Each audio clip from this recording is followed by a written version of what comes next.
This episode is brought to you by Amazon. Sometimes the most painful part of getting sick is the getting better part. Waiting on hold for an appointment, sitting in crowded waiting rooms, standing in line at the pharmacy, that's painful. Amazon One Medical and Amazon Pharmacy remove those painful parts of getting better with things like 24/7 virtual visits and prescriptions delivered to your door. Thanks to Amazon Pharmacy and Amazon One Medical, healthcare just got less painful. Some things you wouldn't mind being stuck with, like a huge inheritance. But a phone that has to be plugged in just right so it charges is not one of those things. Switch to Verizon and we'll pay off your old phone up to $800 via prepaid MasterCard for a new one on us. Just trade in any phone from our top brands with select unlimited plans. $829.99 purchase with new smartphone line on select unlimited plans. Minimum $90 per month with auto pay plus taxes and fees for 36 months required. Less $830 trade-in/promo credit applied over 36 months. Trade-in terms apply. Payoff phone requires smartphone purchase and port-in with new smartphone line on select plan. Must provide most recent bill showing payoff amount of eligible phone. Additional terms apply. Welcome back to Mama Mystery. I am your host, Kelly, and today it is going to be a solo episode, but one that I find so fascinating, and I am just so worked up about this because I feel like the person we're going to be talking about today is somebody that we've all encountered at one point or another. Specifically, I remember in high school encountering girls like this.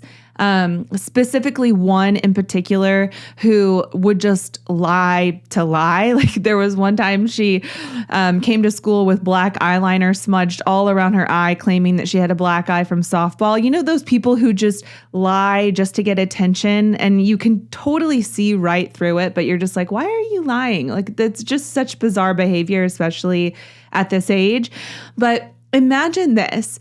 You're scrolling through TikTok and you stumble upon the story of this bright, ambitious 19-year-old who is fighting for her life against not one, but two devastating cancers.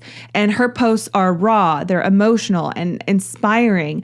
There's this young woman battling against impossible odds while maintaining a 4.0 GPA, interning at her dream job, and advocating for others. And she shares these tearful updates about her treatments and heartfelt reflections on life's fragility and her unwavering determination to fight like hell for survival. And her courage actually moves you to tears. So without hesitation, you donate to help her cover her mounting medical bills, right? But what if every word, every tear, and every heartfelt plea for help was a lie? What if this beacon of hope for cancer patients worldwide was manipulating thousands of people for attention, sympathy, and financial gain? From stolen photos to falsified medical details, this is the story of Maddie Russo, a college student whose elaborate deception unraveled in a shocking tale of manipulation, betrayal, and the devastating consequences of misplaced trust.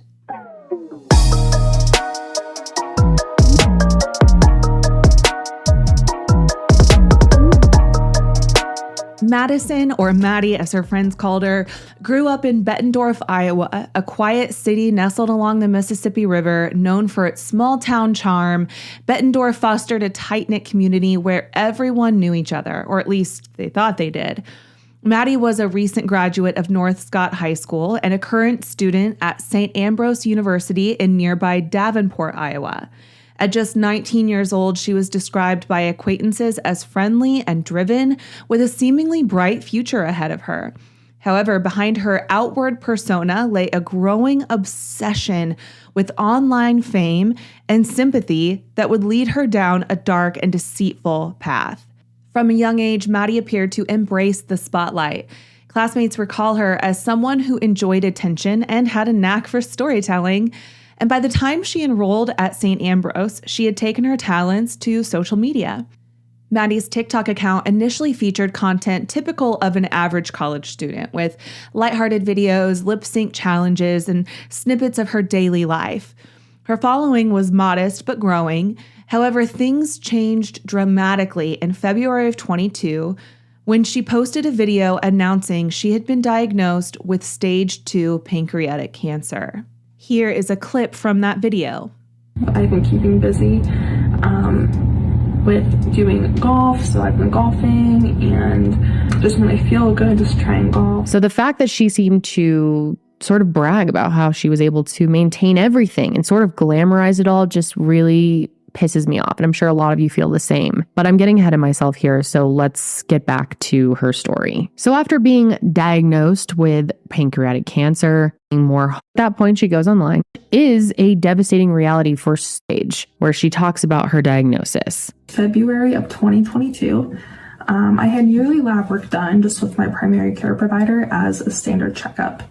And aside from starting to feel just a little bit off, my lab work came back and my white blood cell counts were not in normal range. So further testing was then done. And on February 10th of 2022, quite possibly the worst day of my life occurred. I got the call from my oncologist and they found a mass on my pancreas, and I had stage 2 pancreatic cancer at just 19 years old. Scared is an understatement. I was terrified, and I definitely still am. But I'm really glad I went to my yearly health check, because it would have been so easy to just skip it and say I'm fine. So please take my experience and get regular lab work done, because the sooner you catch anything that is wrong, the better chance of outcome and survival you would have. And it really could save your life, like it did mine. It's a very lonely and isolating disease.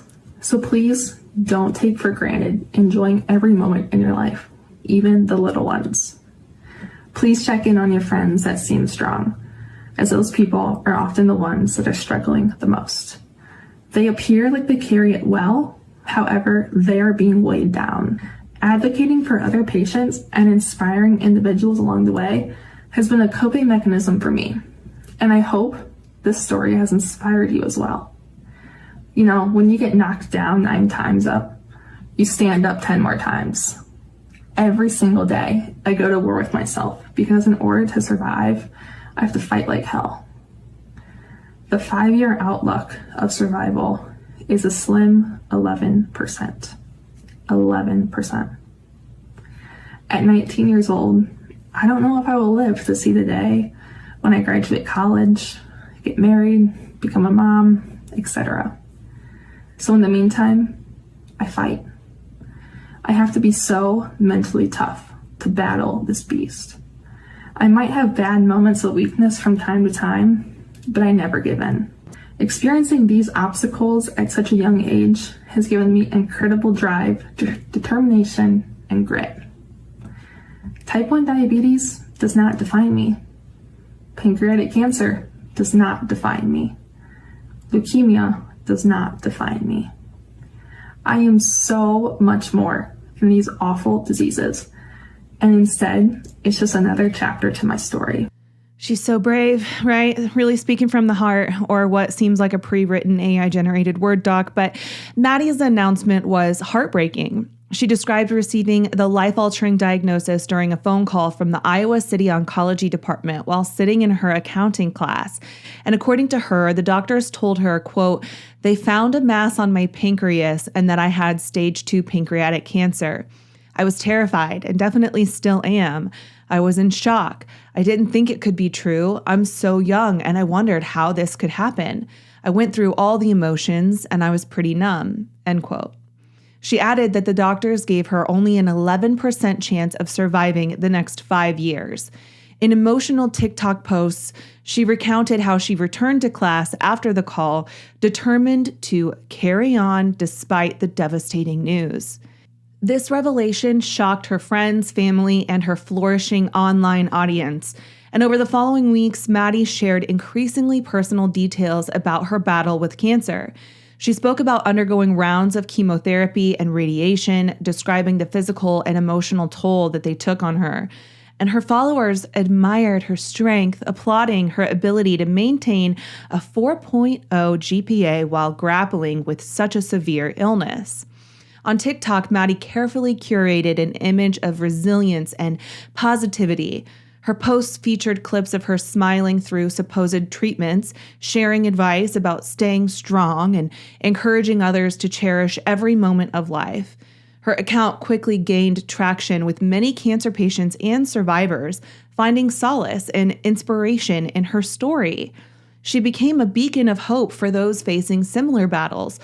But at the same time, she also made some people who were battling similar illnesses feel badly about themselves because she was frequently boasting about how she maintained her regular life with school, maintaining this 4.0 GPA, golfing, going on runs. And beyond sharing her journey, Maddie soon began leveraging her story for financial support to help cover her 15 rounds of oral chemotherapy and 90 rounds of radiation. In March of 2022, she launched a GoFundMe campaign.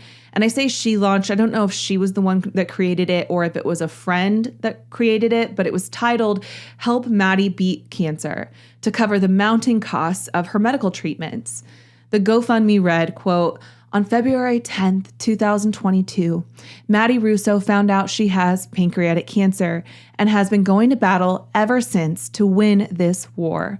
Maddie is currently undergoing vigorous chemotherapy and radiation treatments that make her very sick, but just like the Maddie we all know, she never gives up and is a fighter. As one can imagine, the cost of medical bills, gas, meals, and expenses can be a burden, and that is something this family should not have to worry about. If you are able to, donations would be greatly appreciated to help cover the medical expenses and to allow Maddie to focus on one thing only, which is to show that she is stronger than cancer and will beat this, end quote. The campaign struck a chord, raising over $37,000 from 439 donors. Many contributors were strangers moved by her story, while others were friends and local community members who wanted to help. Her local community rallied around her. St. Ambrose University invited Maddie to speak about her experience during campus events, and various organizations offered support as well. Maddie even partnered with nonprofits like Project Purple and the Nikki Mitchell Foundation, which worked to support actual cancer patients. And these organizations provided her with financial aid, resources, and platforms to share her quote-unquote journey.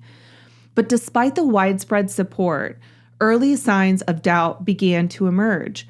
Medical professionals who came across Maddie's TikTok videos noticed glaring inconsistencies. In one video, her feeding tube appeared misplaced, like the tip of the feeding tube was literally hanging out of her nose.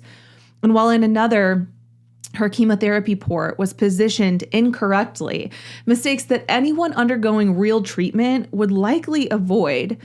And her glowing appearance and full, healthy hair only further fueled skepticism, as these were uncharacteristics of someone enduring intensive chemotherapy and radiation. Now, I know some people are able to keep their hair while undergoing chemotherapy, but usually it's because of the type of chemotherapy or they're using those cooling caps, I think. I mean, I don't know much about it. I've never had cancer and I never really had anyone super close to me go through something like this. But some followers began asking questions like, how was Maddie maintaining her grades, golfing, and interning while supposedly battling such an aggressive disease? And why did she show no physical signs of illness?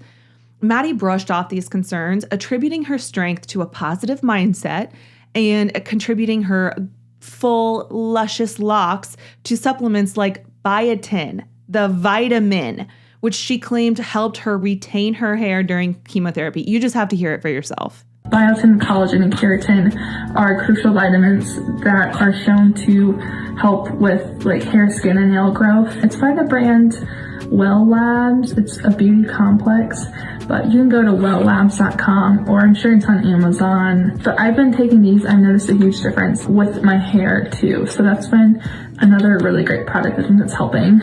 I also just want to point out that in this video, she is so dark, like she's so orange. She's a very orangey color because she's getting spray tans, which is something that you're not supposed to do when you're undergoing radiation. But these doubts eventually reached a tipping point, sparking an investigation that would unravel her web of lies. By late 2022, Maddie Russo's story had reached thousands of people, tugging at heartstrings both online and in her local community. Her tale of battling stage 2 pancreatic cancer, which she claimed spread to her blood and then formed a football-sized tumor wrapping around her spine, seemed almost too devastating to be true. And as it turned out, it was. Maddie's meticulous web of lies began to unravel as inconsistencies in her story became impossible to ignore. The first significant doubts about Maddie's story came from her own TikTok videos. Medical professionals, cancer survivors, and even lay people noticed that her medical equipment just did not look right. For example, Maddie often appeared in videos with an improperly placed feeding tube, like I mentioned, and I'll post pictures of this to our Instagram so you can see it for yourself. But in one of the images, the tube wasn't primed, which is a critical step for anyone relying on feeding tube for nutrition. And her supposed chemotherapy port was another glaring issue as its positioning didn't align with standard medical practices. And then in addition to that, the tape she was using, it was all just kind of haphazardly placed on her chest. Like, it was just such a mess. I can't help but imagine her standing in the mirror, placing all this tape, sticking a tube up her nose, preparing to make these videos. Like, what the fuck is wrong with you? I cannot wrap my head around it. But moreover, Maddie's physical appearance raised serious questions. Despite claiming to have endured months of chemotherapy and radiation, treatments known for their debilitating side effects, Maddie looked remarkably healthy. Her hair was thick, shiny, and long, which, like we know, she attributed to taking vitamins. But while not everyone undergoing chemotherapy loses their hair, her explanation struck many as implausible, especially given the severity of the treatments that she claimed to be receiving. And then her complexion and her energy levels also seemed inconsistent with someone undergoing such aggressive cancer therapies. I mean, she was literally posting selfies of her going for runs outside. And beyond her physical appearance, her claims about her treatment schedule were equally dubious. She stated that she had undergone 15 rounds of oral chemotherapy and 90 rounds of radiation in just a few months, which is an extremely unlikely regimen for even the most advanced cases of cancer. These contradictions caught the attention of medical professionals who began analyzing her videos in detail, pointing out inaccuracies online and raising questions in their professional networks. Maddie's story continued to spiral as she layered more dramatic details into her narrative. Just months after her initial diagnosis, she announced that the cancer had spread to her blood, leading to a secondary diagnosis of acute lymphoblastic leukemia. She also claimed that her treatments had caused severe damage to her liver, requiring additional medications and for her to have to stop the cancer treatments to focus on repairing her liver.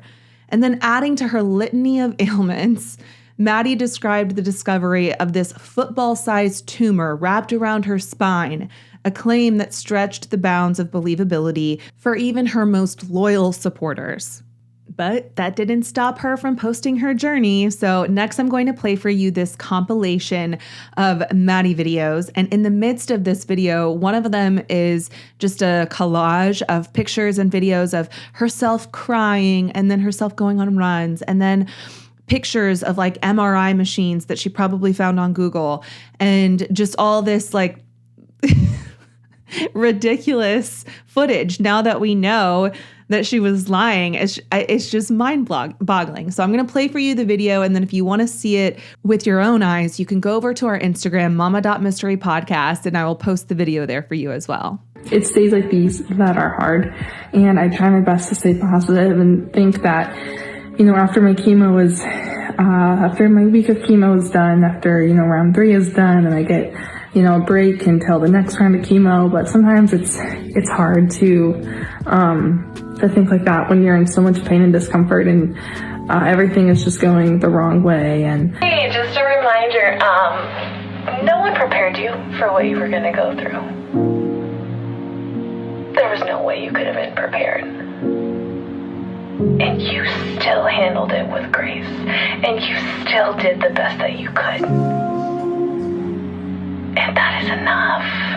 But sometimes I just need to step back and, you know, get reminders from friends and family like, Maddie, it's okay if you can't make it to the gym today. It's okay if you show up to the gym and you walk for 15 minutes and your body is like, nope, you can't do this, and you go home. I'm too sick from treatment where I can't go anywhere. I can't do anything. I can't get ready. I just lay in my bed and puke, you know, and it's just extremely physically exhausting, but also the mental part of it, I think it's 10 times worse. Now, like I said, despite these escalating claims and these collages with the dramatic music and voiceovers, Maddie maintained a superhuman level of activity. On social media, she boasted about finishing the semester with a perfect 4.0 GPA, interning at her dream job of John Deere, and enjoying rounds of golf. Her followers, many of whom were cancer patients themselves, began to feel inadequate, questioning why they couldn't match Maddie's seemingly boundless energy and resilience. And these feelings of self-doubt would later be a source of true anger and betrayal as the truth came to light. Now, as skepticism grew online, a group of concerned individuals decided to finally take action. On January 11th of 2023, an anonymous whistleblower contacted the Eldridge Police Department outlining the discrepancies that they observed in Maddie's social media posts. And they pointed out specific errors in her medical equipment, such as the feeding tube and the chemotherapy port, and noted that her photos often appeared staged and were taken at home rather than in actual clinical settings. The whistleblowers also raised concerns about her financial activities. They questioned the legitimacy of her GoFundMe campaign, which had raised over $37,000 from over 400 donors. And these donations, combined with private gifts and nonprofit support, suggested that Maddie was profiting significantly from this fabricated story. So the Eldridge Police Department moved quickly, issuing subpoenas from Maddie's medical records, and what they found confirmed the whistleblower's suspicions that Maddie had never been diagnosed with cancer. There was no record of her undergoing any of the treatments that she claimed, nor had she received care from the University of Iowa Oncology Department where she said she was being treated. So on January 23rd of 2023, Maddie Russo was arrested on the campus of St. Ambrose University. She was charged with theft by means of deception, which is a felony offense, and she was booked into the Scott County Jail. Maddie spent 4 hours in custody before posting a $10,000 bail, and while she awaited trial, her story and her lies became national news. As investigators delved deeper, they uncovered the true scale of Maddie's deceit. In addition to the $37,000 raised through GoFundMe, Maddie had received financial support from numerous other sources. Nonprofit organizations like Project Purple and the Nikki Mitchell Foundation, both dedicated to supporting real cancer patients, had offered Maddie funds, resources, and platforms to share her story. And the O.L. Strong Pancreatic Cancer Foundation, run by a family friend who had lost her husband to this disease, provided Maddie with emotional guidance and a $500 gift card, resources that could have gone to someone who genuinely needed it. Maddie's manipulation extended beyond financial gain. She accepted invitations to speak at events, including one hosted by St. Ambrose University, where she recounted her fabricated battle with cancer to students and faculty, which, by the way, she showed up to this event wearing an effing wig, a wig over her hair that had not fallen out. She's wearing a wig. I am enraged. And she also appeared on Project Purple's podcast, using that platform to inspire their listeners with her supposed strength and perseverance. And in a particularly cruel twist, Maddie stole images and details from real cancer patients to lend credibility to her story. One such victim was a young woman named Charlie Earl Peeling. I'm not sure if I'm pronouncing that right, so I'm so sorry if I didn't. But this girl, Charlie, had genuinely battled cancer before she ultimately passed away. And Maddie not only mimicked Charlie's story, but also posted a tribute to her, falsely claiming that they had been close friends. Now, perhaps the most devastating aspect of Maddie's fraud was its impact on real cancer patients and their families. Many of Maddie's followers were individuals fighting their own battles with cancer who had looked to her for inspiration and hope. Discovering that her story was a lie left them feeling betrayed and emotionally devastated. Some even reported feeling inadequate, as her false narrative had made their own struggles seem less valid or significant. Can you imagine the impact that somebody like this has, like, on actual people who are actually struggling? It makes me want to punch this girl in the face. And adding insult to injury, Maddie's actions damaged the credibility of legitimate fundraising campaigns. It has caused fear with many people who see these GoFundMe campaigns and feel compelled to donate, but then they're not sure because they see people like Maddie who have lied about it, and they're like, well, I don't know if I should. What if this person's lying like Maddie was? So her deception made people more skeptical of these similar appeals, potentially depriving genuine cancer patients of the support that they desperately need. Now, Maddie Russo's arrest on January 23rd marked the beginning of a highly publicized legal journey.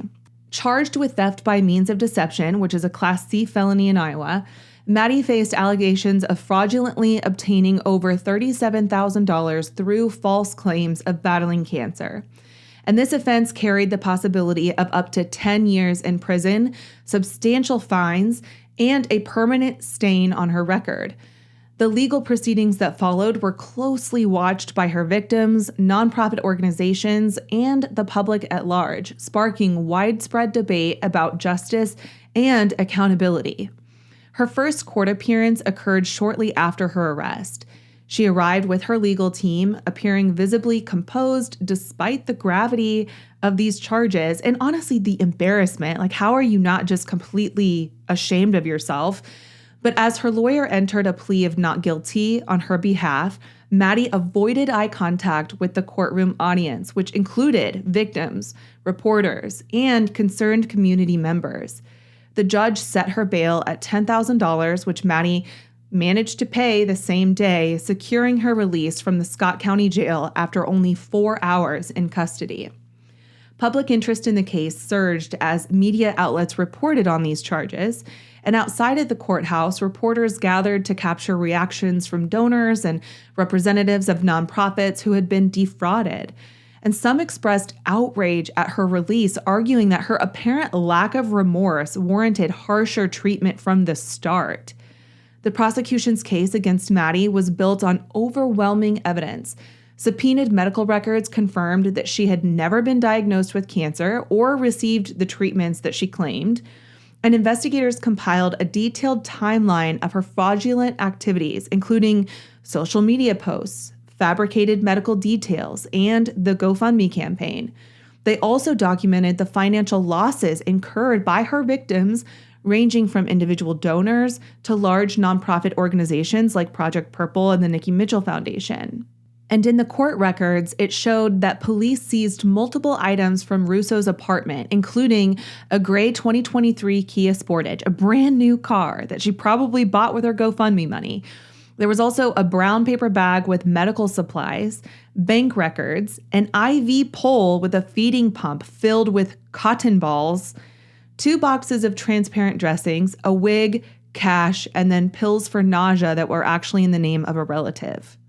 Again, I just have to imagine the behind the scenes of this. Like, are you just walking into a Walgreens and asking for these random supplies? Or like, are you searching on Amazon for IV poles? Like anything to bolster your story, you weirdo? Like, I just can't, you guys, I'm sorry. But continuing on. Prosecutors emphasized the calculated nature of her deception, describing how she crafted this intricate narrative to manipulate public sympathy and exploit vulnerabilities in online fundraising. And medical experts were prepared to testify about the glaring inaccuracies in her claims, from the placement of her feeding tubes to the implausible treatment regimen that she described. And despite the mounting evidence, Maddie's defense team argued for leniency, citing her young age and her lack of prior criminal history. They painted her as a misguided individual who had made a grave mistake rather than a hardened criminal. By mid-2023, Maddie's legal team negotiated a plea deal with the prosecution, likely to avoid the expense and uncertainty of a trial, which I would have loved to see a trial. I would have loved to see a jury sentenced her to the fullest extent. But on June 14th of 2023, Maddie appeared in court to plead guilty to one count of first-degree theft. In exchange, the prosecution recommended a suspended prison sentence, probation, restitution, and community service.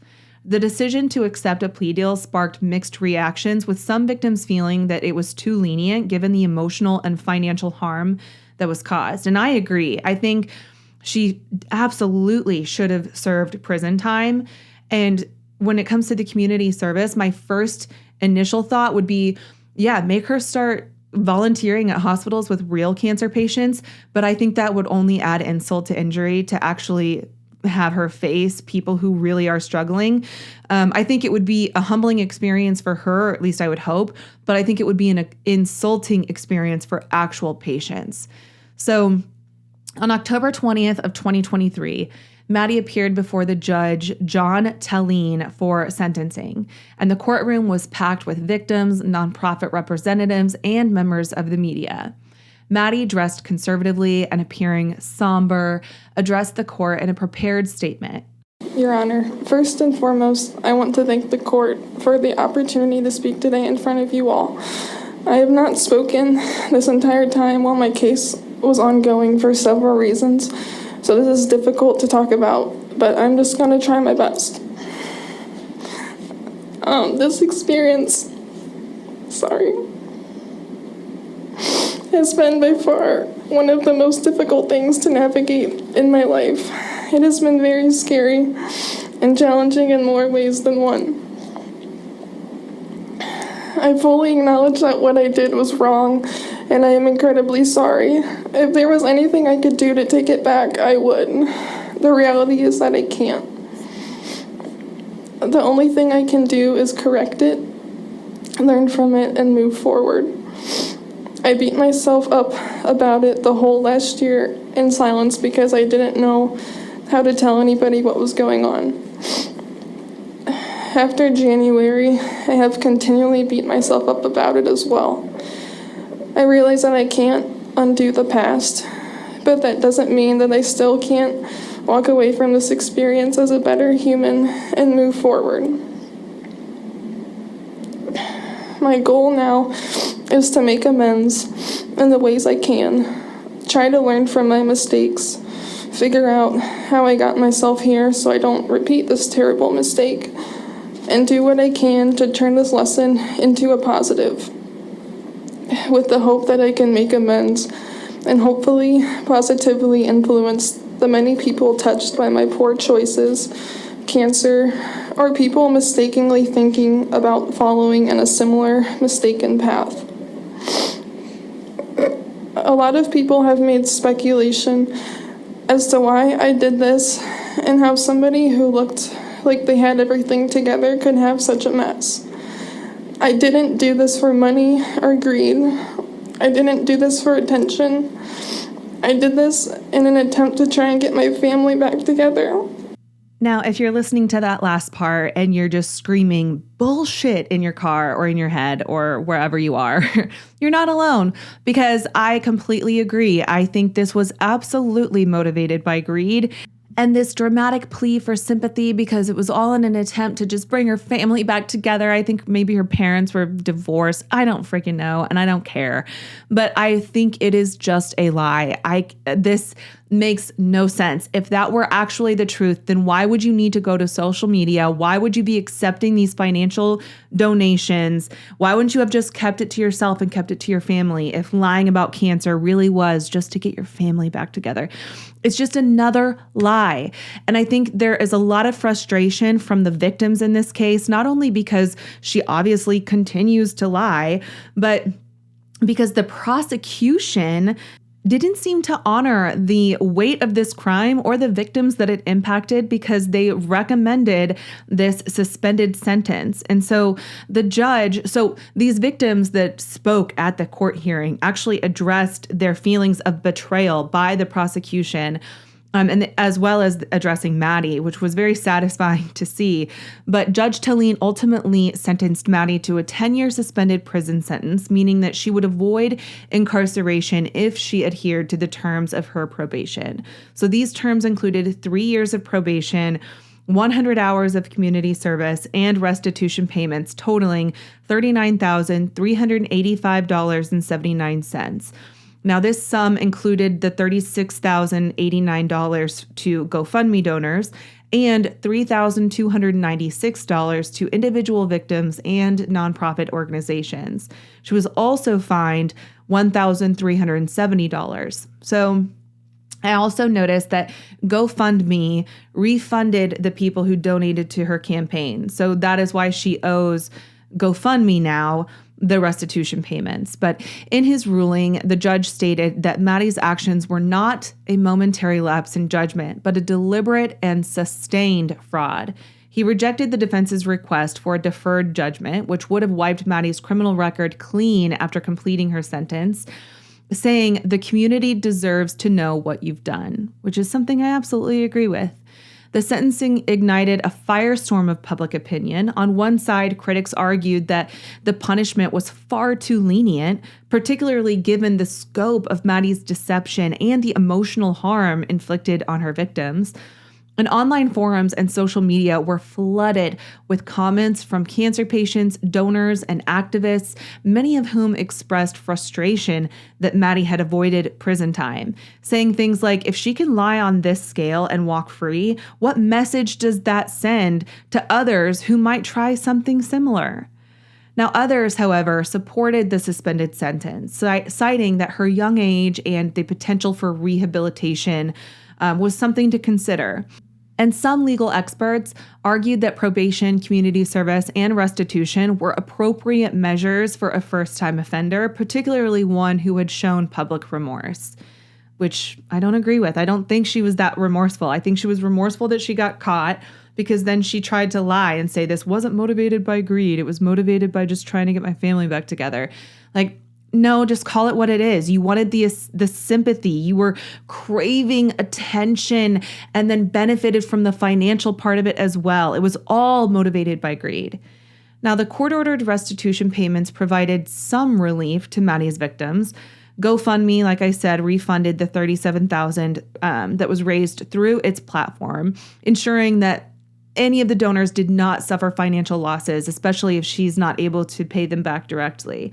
Now, however, the emotional toll on victims was less easily addressed because many cancer patients who had followed Maddie's story described their feelings of betrayal and anger, noting that her false narrative had undermined their trust in similar fundraising campaigns. Nonprofit organizations also expressed lingering frustrations. Representatives from Project Purple and the Nikki Mitchell Foundation stated that Maddie's fraud diverted critical resources from real cancer patients. And the Ole Strong Pancreatic Cancer Foundation, whose founder, Peggy Ole, had provided Maddie with emotional and financial support, shared a heartfelt statement emphasizing the need for stricter vetting processes to prevent future cases of exploitation.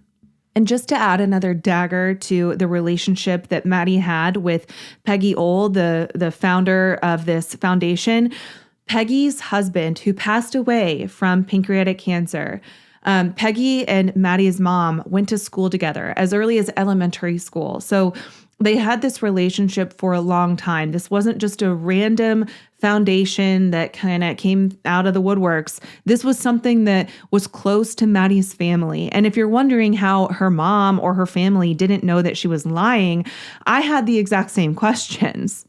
Most of the people who are close to Maddie, including her parents and family members, have really stayed pretty tight-lipped about this entire situation and how they didn't know she was lying. But some of the suggestions I've heard are that her mom was never allowed to come to her doctor's appointments with her.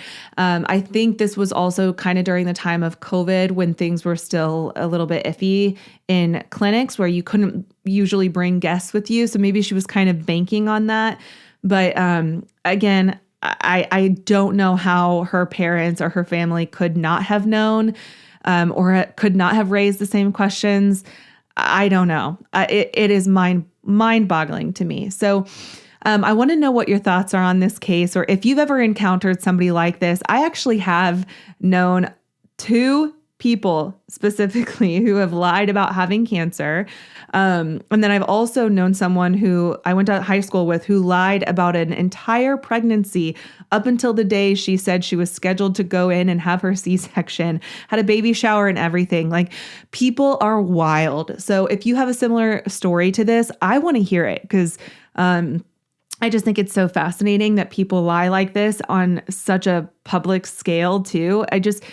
It's fascinating to me. But if you want to share your story about encountering someone similar to the Maddie Russos of the world, head on over to our website, mamamystery.com. Scroll down. There's a box where you can type as much as you want and share your story.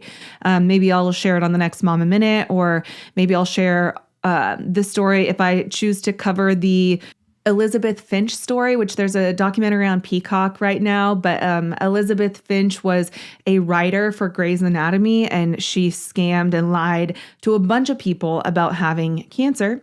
And meanwhile was like a pretty successful writer and producer on Grey's Anatomy, one of the biggest shows, if not the biggest show on TV, especially in the US. So that story was really fascinating. If you want to watch it, it's on Peacock. I think it's called The Anatomy of a Lie or Anatomy of Lies or something like that. But it's a fascinating story. Maybe I'll cover it on a deep dive in the future. But I hope you enjoyed this episode. If you liked it, share it, leave me a review or a comment, or do whatever you want. But thank you so much for listening, and I appreciate you so much. Until next time, Mama Mystery out.